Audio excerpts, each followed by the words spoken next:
Нормално е ти, какво искаш? Ти каше. То е ясно, че не може да е в... Чудесно. Котел имате? Да. На дърва ли е той? На дърва ли е? На дърва, на въглища. Бойлера също сте закачили. Да, бойлера. Тук има ли на първия етаж друго? Да, има тук една спалня.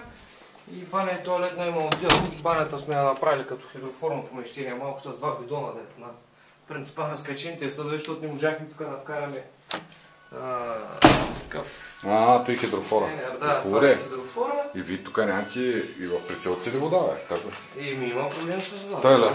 Тук туалетната тая не е довършена, горе банята и туалетната са направени. Общо завършена е. Тя е, мога да кажа, може би единственото място от къща. Това е налягането ни, главно заради това сме го сложили. Те са пълнят, но просто е слабо, нали? Ясно къде се къпиш, то нищо не става. Малко е, да.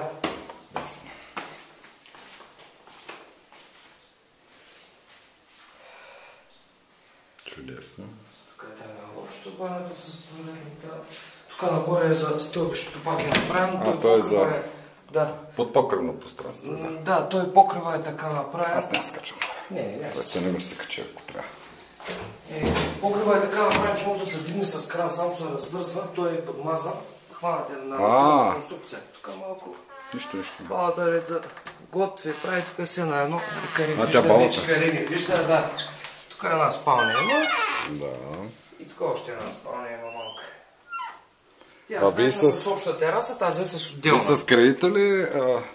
С него е довършва. Не сте, аз мислих, че... Да, преди това сте започнали, не са стигнали стенките? Да. Просто с него вече довършихме втория етаж да го направим, нали, горе за живеене навсякъде, защото всичките